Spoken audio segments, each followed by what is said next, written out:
ಏನಾರ ಈ ಭಾರತ ದೇಶವನ್ನ ಹಿಜಾಬ್ ಮೇಲೆ ಮಾಡಕ್ ಬರ್ತೀರಿಯಪ್ಪ ಅಂತಂದ್ರೆ ನಾವು ಶಿವಾಜಿ ಕೈಯಲ್ಲಿ ಕತ್ತಿ ತಗೊಂಡು ಇಂಚ ಕಡಿಬೇಕಾಗ್ತದೆ ಕಡೆಯಿಂದ ಆಗಿಲ್ಲ ಅಂದ್ರೆ 24 ಗಂಟೆ ಬೇಡ ಒಂದೇ ಕಾಲ ಸರ್ಕಾರ ನಮ್ ಕೈ ಕೊಟ್ಟು ನೋಡ್ರಿ ಅಂತ ಒರಿಜಿನಲ್ ಹಿಜಾಬ್ ಅಲ್ಲ 60 ಅದೇ ಸಾಲಾರ್ ನ್ಯೂಸ್ನಲ್ಲಿ ಈ ವಿಡಿಯೋವನ್ನು ನೋಡಿದ್ವಿ.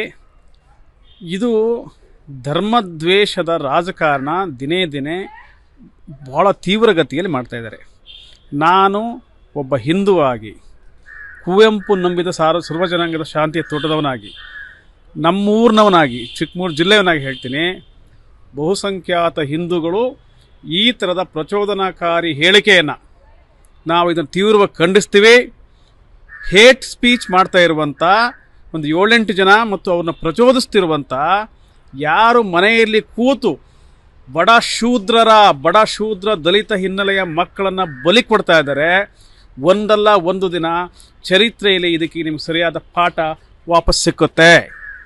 ಪ್ರಚೋದನಾಕಾರಿ ಹೇಳಿಕೆ ಹೇಟ್ ಸ್ಪೀಚ್ ಮಾಡ್ತಿರುವಂಥರ ವಿರುದ್ಧ ಕ್ಲಿಯರ್ ಆಗಿ ಅವರು ಕೇಸನ್ನು ದಾಖಲಿಸ್ಕೊಳ್ಬೇಕು, ಅವ್ರನ್ನ ಬಂಧಿಸಬೇಕು, ಒದ್ದು ಒಳಗೆ ಹಾಕಬೇಕು ಅಂತ ಹೇಳ್ತೀರಿ. ಒದ್ದು ಒಳಗೆ ಹಾಕಬೇಕು.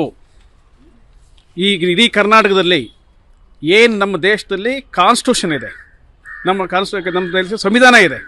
ಸಂವಿಧಾನ ಬಿಟ್ಟು ನಮ್ಮ ಬುದ್ಧ, ಬಸವ, ಅಂಬೇಡ್ಕರ್, ಕುವೆಂಪು ಈ ಹಾದಿಯ ಆಶಯಗಳನ್ನು ಅನುಸರಿಸಬೇಕೆ ಹೊರತು ಸಂವಿಧಾನ ದ್ರೋಹಿಗಳಿಗೆ ಒಂದಲ್ಲ ಒಂದಿನ ಪಾಠ ಸಿಕ್ಕುತ್ತೆ.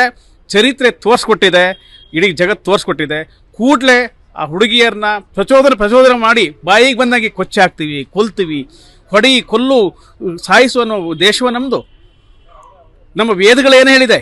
ಇವರಿಗೆ ವೇದ ಗೊತ್ತಿಲ್ಲ, ಉಪನಿಷತ್ ಗೊತ್ತಿಲ್ಲ, ಭಗವದ್ಗೀತೆ ಗೊತ್ತಿಲ್ಲ, ಭಗವದ್ಗೀತೆಯಲ್ಲಿ ಕೃಷ್ಣ ಏನು ಮಾತಾಡ್ತಾರೆ ಏನಂತ ಗೊತ್ತಿಲ್ಲ, ಸುಮ್ಮನೆ ಮಾತಾಡೋದು. ಅಂತರ ವಿರುದ್ಧ ಕೂಡಲೇ DGP ಅವರು, ಸಂಬಂಧಪಟ್ಟಂಥ SP ಗಳು ಅವ್ರ ಮೇಲೆ ಕೂಡಲೇ ಕ್ರಮ ಕೈಗೊಳ್ಳಬೇಕು. ಇದು ಮಾಡಿದ್ರು ನೋಡದೆ. ಬಿಜಾಪುರದಲ್ಲಿ ಎಲ್ಲೋ ಒಂದು ಕಡೆ ಸಭೆ ನಡೀತದೆ. ಆ ಸಭೆಯಲ್ಲಿ ಒಂದು ಪೂಜಾ ಅನ್ನುವ ಹೆಣ್ಮಕ್ಳು ಇಲ್ಲ ಸಲ್ಲದಿರೋಂತಹ ಮಾತುಗಳು ಹೇಳ್ತಾರೆ. ನಮ್ಮ ಹತ್ರ ಶಿವಾಜಿ ಖಡ್ಗ ಇದೆ, ನಾವು 2 ಅವರ್ ಟೈಮ್ ಸಿಕ್ಕಿದ್ರೆ ನಮಗೆ 60,000 ಹೆಣ ಬೀಳಿಸ್ತೀವಿ ಅಂತೇಳಿ. ಬಾಬಾ ಸಾಹೇಬ್ ಅಂಬೇಡ್ಕರ್ ಒಂದು ಮಾತು ಹೇಳ್ತಾರೆ, ಇತಿಹಾಸ ಮರೆಯುವವರು ಇತಿಹಾಸ ಸೃಷ್ಟಿಸಲಾರರು ಅಂತೇಳಿ.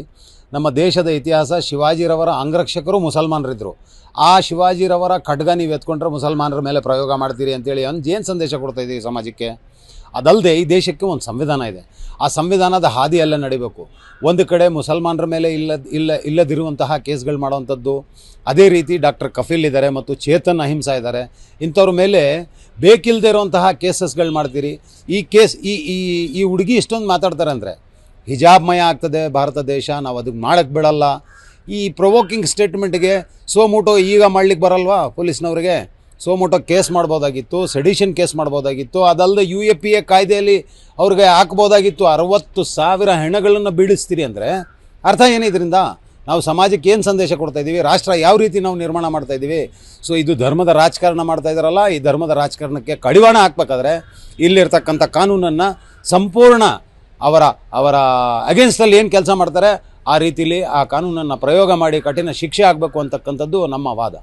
आपको पता है कि एक वायरल हो गया है वीडियो जिसमें एक लड़की बता रही है कि अगर उसको 2 आवर मिले तो वो 60,000 मुसलमानों को मार गिरा देंगे. और ये भी मिसाल दे रही है कि वो शिवाजी की तलवार से का मिसाल दे रही है. उसको पता नहीं है कि शिवाजी की तलवार कभी भी मुसलमानों के खिलाफ नहीं उठी है. सबसे पहले ऐसे भड़काऊ बयान देने वाले जो भी मर्द हैं और औरतें हैं, इनको इनको कड़ी से कड़ी सज़ा देना चाहिए, कि ना ही कि ऐसे लोगों पर जहाँ पे कॉन्स्टिट्यूशन का साथ दे के जो अहिंसा फैला रहे हैं उनके जो खिलाफ बोल रहे हैं. जैसे कि हमारे डॉक्टर कफील थे और अभी रिसेंटली चेतन कुमार जो हैं, एक एक्टर है, उन्होंने कितना अपने ओपिनियन बोला था, फिर उनको 14 दिन की कस्टडी, जो कि एक बहुत ही अजीब बात है.